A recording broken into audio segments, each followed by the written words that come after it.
ನೋಡಿ, ಇವತ್ತು ನಾನು ನುಗ್ಗೆ ಸೊಪ್ಪಿಂದು ಉದ್ಕ ಮಾಡೋಣ ಅಂಥೇಳಿ ಉದ್ಕ ಮತ್ತು ಬಸ್ಸಾರು ಎರಡನ್ನೂ ಯಾವ ಥರ ಮಾಡೋದು ಅಂಥೇಳಿ ತೋರಿಸ್ತಾ ಇದ್ದೀನಿ ನಿಮಗೆ. ನೀರನ್ನ ಬಿಸಿಗಿಟ್ಟಿದ್ದೀನಿ. ನೀರು ಚೆನ್ನಾಗಿ ಬಿಸಿಯಾಗಿದೆ.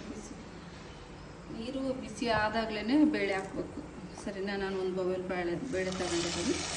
ನೋಡಿ, ನೀವು ಬೇಳೆ ಜಾಸ್ತಿ ಬೇಕು ಅನ್ನೋರು ಜಾಸ್ತಿ ಹಾಕೊಳ್ಳಿ. ನಾನು ಒಂದು ಬೌಲ್ ಅಷ್ಟೇ ತಗೊಂಡಿದ್ದೀನಿ. ಮತ್ತು ಈಗ ಸ್ವಲ್ಪ ಉಗುರು ಬೆಚ್ಚಗೆ ನೀರು ತಗೊಂಡಿದ್ದೀನಿ. ನುಗ್ಗೆ ಸೊಪ್ಪನ್ನು ಸ್ವಲ್ಪ ತೊಳೆಯೋಣ ಅಂಥೇಳಿ. ಯಾಕಂದರೆ ಹಂಗೆ ಹಾಕಿದರೆ ಏನಾದರೂ ಡಸ್ಟ್ ಗಿಸ್ಟ್ ಇದ್ದರೆ ಗೊತ್ತಾಗಲ್ಲ ಅಂಥೇಳಿ ಸ್ವಲ್ಪ ಉಗುರು ಬೆಚ್ಚಗೆ ಲೈಟಾಗಿ ಉಗುರು ಬೆಚ್ಚಗೆ ಮಾಡ್ಕೊಂಡಿದ್ದೀನಿ. ನೀವು ಈ ಥರ ಉಗುರು ಬೆಚ್ಚಗೆ ಮಾಡ್ಕೋಬೋದು. ತಣ್ಣೀರಲ್ಲಿ ಮಾತ್ರ ತೊಳಿಬೇಡಿ. ತಣ್ಣೀರಲ್ಲಿ ತೊಳೆದ್ರೆ ಸೊಪ್ಪು ಬೇಯಲ್ಲ, ಅದು ಒಂಥರ ಗಟ್ಟಿಯಾಗಿಬಿಡುತ್ತೆ. ಬೇಯಿಸೋಕೆ ತುಂಬ ಹೊತ್ತು ಬೇಕಾಗುತ್ತೆ. ಹಾಗಾಗಿ ಸ್ವಲ್ಪ ಉಗುರು ಬೆಚ್ಚಲ್ಲಿ ನೀರಲ್ಲಿ ತೊಳೆದ್ರೆ ತುಂಬ ಒಳ್ಳೆಯದು. ನೋಡಿ, ಜಸ್ಟ್ ಈಗಿನ ಒಂದು ಕುದಿ ಹತ್ತಾ ಇದೆ ಬೇಳೆ.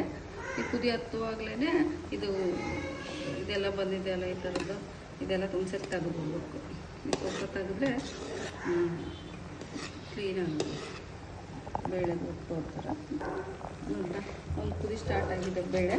ಈಗ ನೋಡಿ, ನೆನೆ ಹಾಕ್ಕೊಂಡಿರೋಂಥ ಸೊಪ್ಪನ್ನ ನುಗ್ಗೆ ಸೊಪ್ಪನ್ನ ಹಾಕ್ತಾಯಿದ್ದೀನಿ.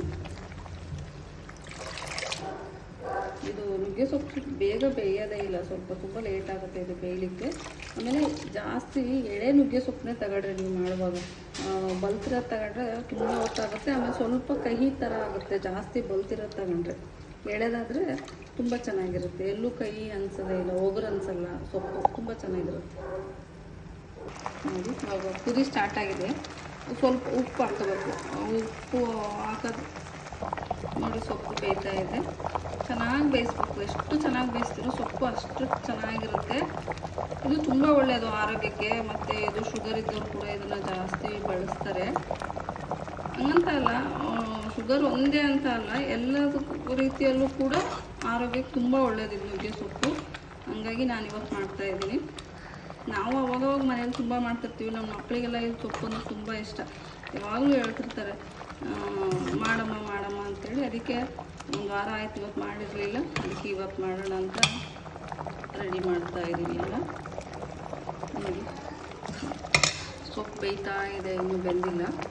ಇನ್ನೂ ಬೇಯಬೇಕು ತುಂಬ ಹೊತ್ತು. ಅಷ್ಟರೊಳಗಡೆ ಈ ಕಡೆ ಸಾಂಬಾರಿಗೆ ಏನೇನು ಬೇಕು ಅದನ್ನೆಲ್ಲ ಫ್ರೈ ಮಾಡ್ಕೊಂಡ್ಬಿಡ್ತೀನಿ.